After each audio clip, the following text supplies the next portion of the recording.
చావబోయే ముందు ఆఖరి కోరిక అడుగుతారు. అడుగుతున్నాను, చెప్పు. నీ ఆఖరి కోరిక ఏంటే? వచ్చే జన్మలో మీ సొంత కూతురుగా పుట్టాలేగా. ఏంటి సెంటిమెంట్ తో కొట్టాలని ప్లాన్ వేస్తున్నావా? ఆలస్యం చేయొద్దంటున్నాను.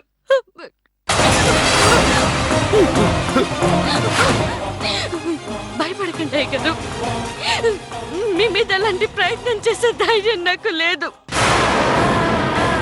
నా వల్ల మీకు కలిగిన బాధలన్నిటికీ నన్ను క్షమించండి.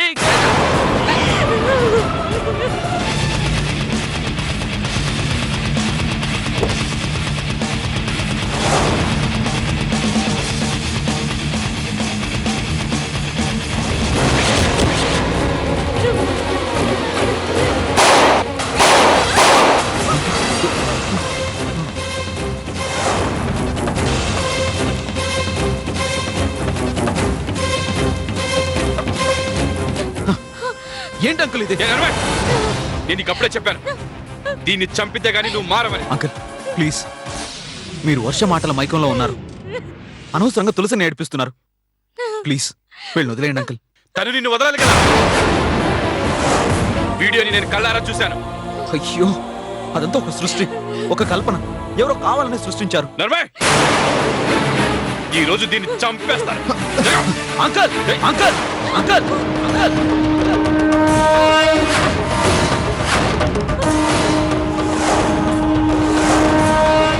అంకుల్, ఇంకొకసారి తులసి మీద చెయ్యేస్తే నేనే మిమ్మల్ని చంపేస్తాను.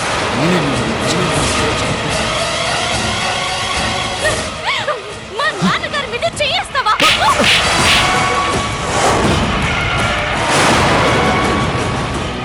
ఎంత ధైర్యమే నీకు? నా అల్లుడి మీదే చేయి చేసుకుంటావా? నిన్ను చావే. నువ్వు చస్తే మొత్తం సమస్యలన్నీ తీరిపోతాయి. చావు.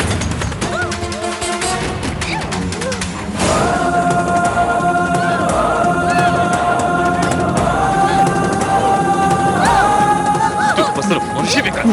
నువ్వు చస్తే కానీ వదలండి, తులసిని ఏం చేయొద్దు, లేదంటే కాల్ చేస్తాను.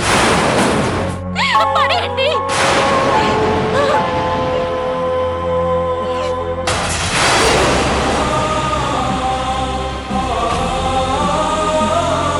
వద్దు సార్, మీకు దండం పెడతాను. కావాలంటే నన్ను చంపేయండి, కావాలంటే నన్ను చంపేయండి, నన్ను చంపేయండి. తనని ఏమనొద్దు, వదిలేయండి.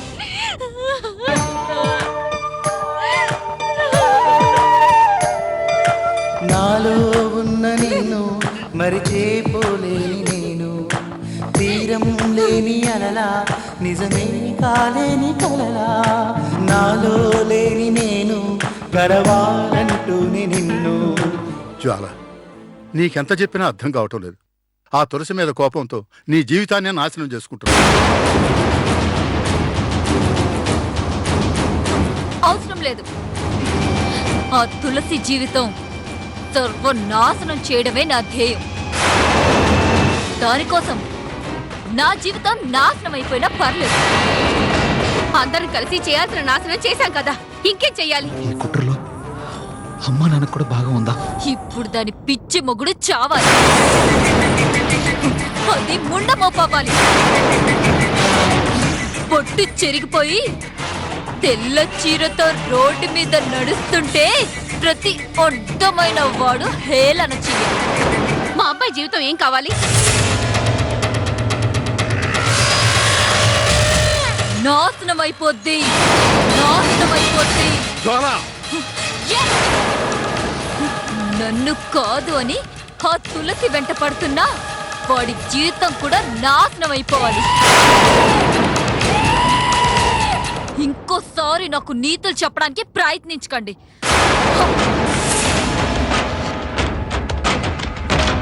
హా!